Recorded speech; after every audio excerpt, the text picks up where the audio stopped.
Hello बच्चों, आज हम एक बहुत ही महत्वपूर्ण मुद्दे पर चर्चा करेंगे। हमारा आज जो चर्चा है वो है परीक्षा की कॉपी में कैसे लिखें।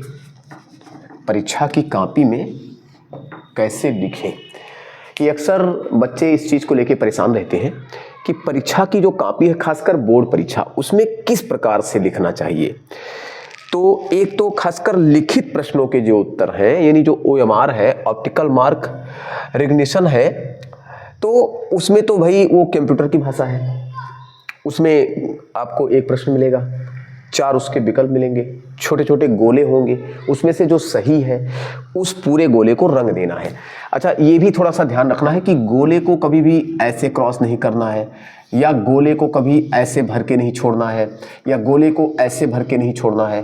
गोले को आप ऐसे बाहर से ऐसे ऐसे कर दीजिए और फिर अंदर की तरफ ऐसे करते चले आइए। इस तरह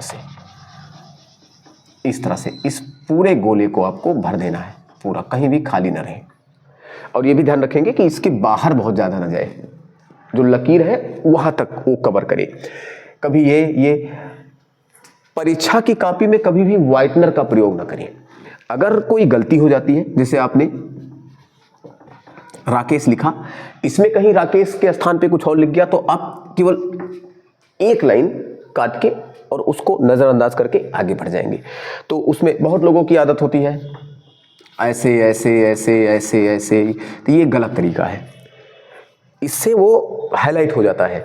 ये आपको गलती नहीं करनी है, केवल एक लाइन, कोशिश करें गलती ना हो, इत्मीनान से लिखें।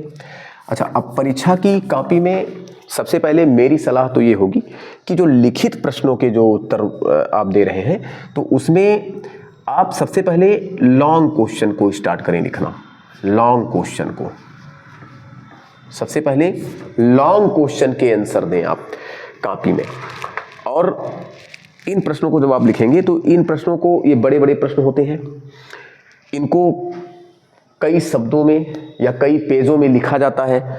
सोच, जहाँ तक आपको याद है ठीक है, जो नहीं याद है या जो थोड़ा बहुत आपको कन्फ्यूजन है, वो आप सोच विचार कर उसको लिखते हो, तो उसमें थोड़ा सा टाइम लगता है।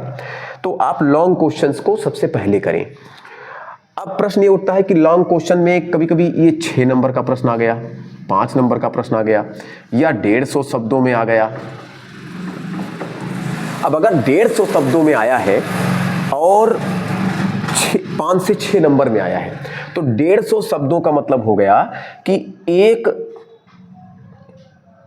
कम से कम एक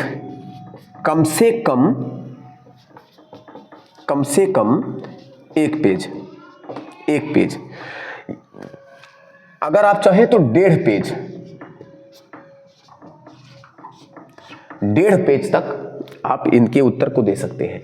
अब एक पेज का मतलब हो गया, जैसे ये पूरा एक पेज हो गया। आप ये जो 6 या 5 नंबर या 150 शब्दों के क्वेश्चंस आए हैं करने के लिए लॉन्ग में, उनके 150 के लिए आप कम से कम एक, उसके बाद अगर आपको और करना चाहते हैं तो आप बढ़ा के आधे पेज तक और कर सकते हैं। तो यानी 1 से 1.5 पेज में आपको ये जो 6 नंबर या 5 नंबर के लॉन्ग क्वेश्चन है उनके उत्तर आपको देने हैं।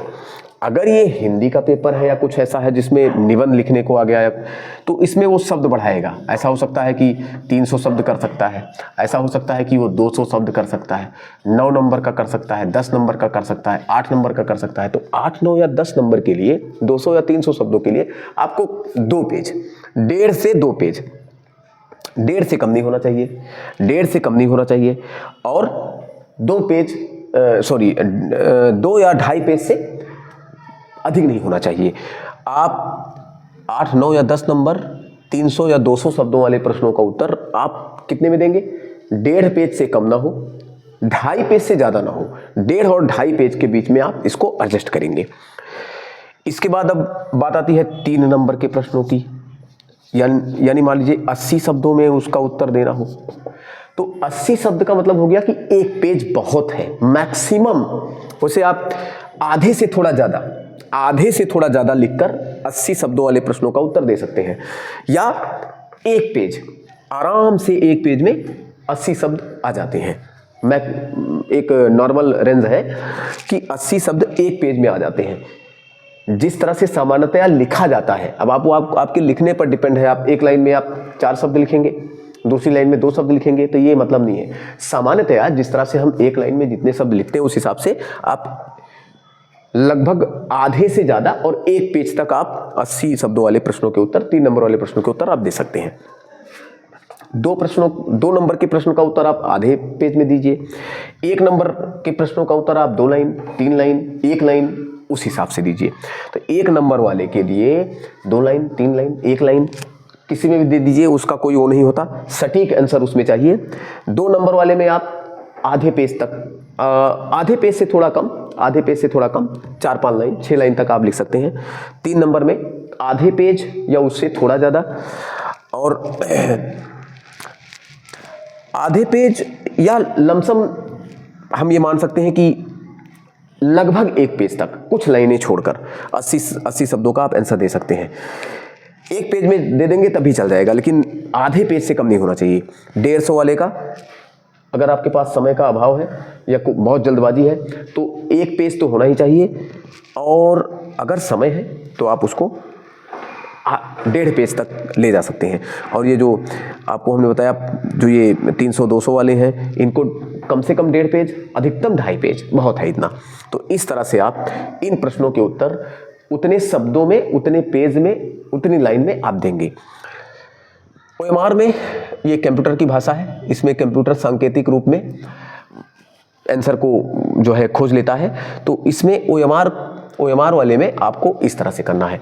अच्छा, अब एक चीज प्रश्न उठता है कि लिखे कैसे, लिखित पेपर में लिखे कैसे। तो मेरी राय में, भाई देखिए, इसमें सबका अपना अलग अलग राय है, ये मैं अपनी राय रख रहा हूँ। इसमें अगर आपको उचित लगता है तो आप उसको अपना सकते हैं। मैं नहीं कह रहा हूं कि मैं सही ही कह रहा हूं, ना मैं दूसरे के बातों का खंडन कर रहा हूं, लेकिन मैंने कोशिश किया है कि बेहतर से बेहतर आपको मैं इसमें बता सकूं अपनी राय में, क्योंकि मैंने जो अपनी कई परीक्षाओं को दिया है, या ग्रेजुएशन में, पोस्ट ग्रेजुएशन में, नंबर और शब्दों के हिसाब से, उस हिसाब से हमको संतोषजनक, क्या बढ़िया नंबर हमने अर्जित किया है। तो उस हिसाब से हम आपको अपना जो मेरा अनुभव रहा है वो हम आपको बता रहे हैं। अब जैसे ये पेज हो गया, लिखित कापी का ये पेज हो गया, ये तो अगर अभी तो ग्रेजुएशन वगैरह में ये इस पे लाइन खींचा हुआ आ रहा है, पेज नंबर पड़ा हुआ आ रहा है, एक पन्ने पर पेज पड़ा रहता है, एक पेज पर नंबरिंग पड़ी रहती है, कॉर्नर पर ये लाइन खींचा रहता है। हाई स्कूल इंटर में कॉपी आपको ऐसे मिलेगी, तो उसमें आप थोड़ा पटरी के ही साइज का आप स्केल से पूरा ऐसे खींच लेंगे, और इस साइड में भी थोड़ा आप खींच लेंगे, और ये लाइनें हो गई, ये लाइनें हो गई, ये लाइनें हो गई।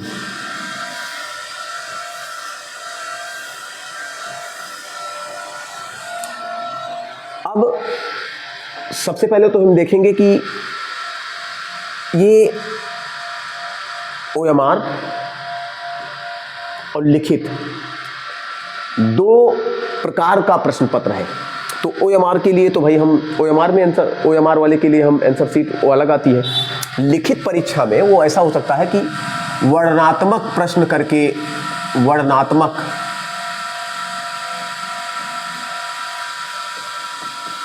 तो इसको आप सबसे पहले ऊपर हाईलाइट करके लिख देंगे। इसके बाद आप मान लीजिए 25 प्रश्न पूछे गए हैं, सामाजिक विषय है, या मान लीजिए कि जीव विज्ञान का ही पेपर है, तो उसमें मान लीजिए अंतिम जो भी प्रश्न है, मान लीजिए आपको 9 नंबर प्रश्न का उत्तर देना है, तो आप स्पष्ट प्रश्नोत्तर नंबर 9 पूरे पेज में इस तरह से स्पष्ट लिखेंगे। थोड़ा आप गैपिंग का ध्यान रखेंगे, और उसके बाद अगर मान लीजिए इसमें 9 का का खा करके दिया हुआ है, तो 9 का का, अब उसका उत्तर आप यहाँ से लिखना शुरू करेंगे, पूरे में लिखते जाएंगे, पूरे में लिखते जाएंगे।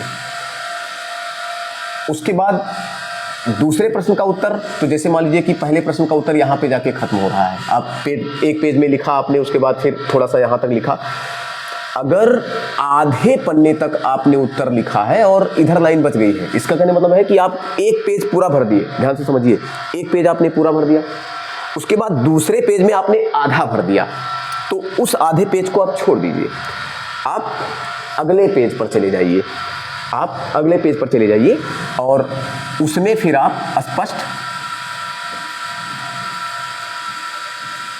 प्रश्नोत्तर नंबर 9 का खा, ये देखिए, ये जो नंबरिंग है 9 का का, 9 का खा, ये बहुत स्पष्ट लिखना चाहिए। इसमें एग्जामिनर को कॉपी चेक करने में और नंबर का मिलान करने में और किस प्रश्न का ये उत्तर है, इसमें उसको कोई दुविधा नहीं रहती, आराम से आपकी कॉपी अच्छे ढंग से चेक हो जाती है। बहुत सारे बच्चे ऐसे होते हैं जो नंबरिंग कुछ और रहता है, उत्तर कुछ और रहता है, तो उसमें बड़ी समस्याएं होती हैं। हाँ भाई, एक चीज़ मैं यहाँ पे बताऊँगा कि अगर मान लीजिए आपने एक पेज में उत्तर दिया, एक पेज में उत्तर दिया और उसके बाद 2-4 लाइन आपने पिछले पेज में भी दिया, तो उसमें फिर हम ये नहीं कहेंगे कि उस पेज को छोड़कर आप अगले पेज में जाएं।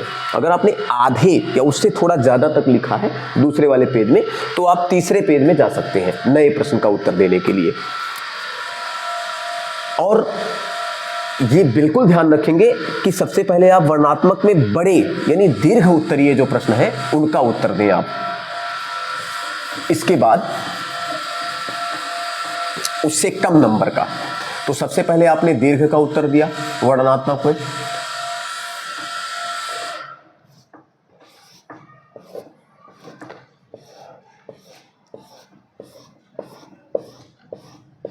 सबसे पहले आपने वर्णनात्मक में दीर्घ का उत्तर दिया। अब उसके बाद मान लीजिए लघु उत्तरीय का दे रहे हैं, तो आप ऊपर लघु उत्तरीय, कॉपी में आप लघु उत्तरीय प्रश्न ऐसे डालेंगे। वर्णनात्मक सबसे ऊपर आप ऐसे वर्णनात्मक लिखेंगे, जैसे मैं इसी में बता दे रहा हूं। सबसे पहले आप वर्णनात्मक लिखेंगे, वर्णनात्मक प्रश्न, हाई स्कूल के लिए बता रहे हैं। इंटर में वर्णनात्मक या इस तरह का कोई हेडिंग नहीं होता पेपर में, उसमें आप दीर्घ उत्तरीय प्रश्न सीधा लिख सकते हैं। फिर आप इसमें अगर दीर्घ उत्तरीय लघु उत्तरीय करके दिया है तो, और नहीं तो सीधा प्रश्नोत्तर नंबर करके लिखेंगे। दीर्घ उत्तरीय प्रश्न स्पष्ट एकदम, या खंड का, खा, गा, घा करके दिया है, मान लीजिए खंड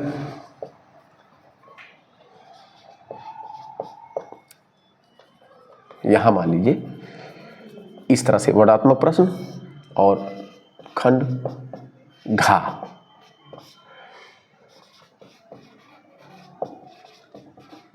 दीर्घ उत्तरीय प्रश्न। अब इसमें आप लिखेंगे प्रश्नोत्तर संख्या 9 या प्रश्नोत्तर संख्या 8, जिस तरह से वो सबसे अंतिम वाला प्रश्न है, या आगे पीछे करके भी आप 9वें का, फिर उसके बाद प्रश्नोत्तर। अच्छा, बहुत सारे लड़के ऐसे ये सब अपनाते हैं, ये सब बिल्कुल नहीं, ये सब बिल्कुल नहीं करना है। स्पष्ट आपको लिखना है, जितनी बार प्रश्न लिखना है सारे प्रश्नों को उत्तर लिखते समय इस तरह से आपको लिखना है। प्रश्न संख्या 8, प्रश्न संख्या 7, या पहले आप अगर प्रश्न संख्या 7 लिख रहे हैं तो फिर आप बाद में 8 लिखिए, सबसे लास्ट वाला 9 लिखिए। यानी सबसे पहले वर्णात्मक में खंड घा अगर वो है और उसमें दीर्घ उत्तरीय प्रश्न दिए हैं, तो सबसे पहले आप 7, 8, 9 करके लिख सकते हैं, या 9, 8, 7 करके लिख सकते हैं, वो आपके ऊपर है। ये जब हो जाए तब उसके बाद आप मान लीजिए अब यहाँ पे खंड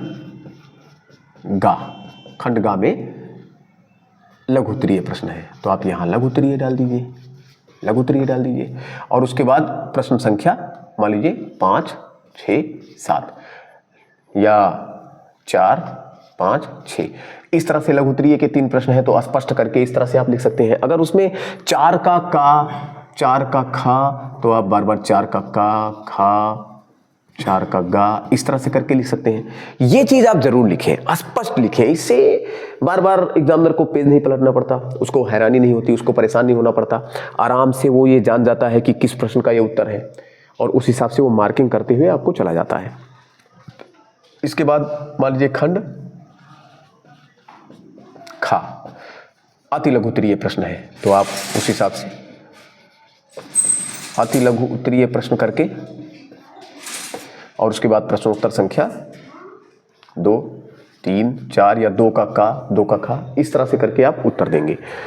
और जो खंड का था वो आपका OMR था, ये हाई स्कूल में। इंटर में वर्णनात्मक प्रश्न का कॉलम नहीं बनाएंगे, इसमें भी सेम वही पद्धति अपनाएंगे, दीर्घ उत्तरीय, लघु उत्तरीय, अति लघु उत्तरीय, सबसे लास्ट में निश्चित उत्तरीय। और ऑप्शन वाला आप चाहे तो पहले पेज में, आप अगर चाहें तो पहले पेज में ऐसे विकल्पीय प्रश्न, ये इंटर के लिए है, विकल्पीय प्रश्न इस तरह से आप बना के, और उसमें मान लीजिए जैसे बायोलॉजी में पहले में का से लेके और अंगा का खा गा घा 4 वो रहता है, तो प्रश्नोत्तर 1 का। अब इसमें मान लीजिए तीसरा सही है या जो भी सही है जैसा, ऐसे आप छोड़ दीजिए,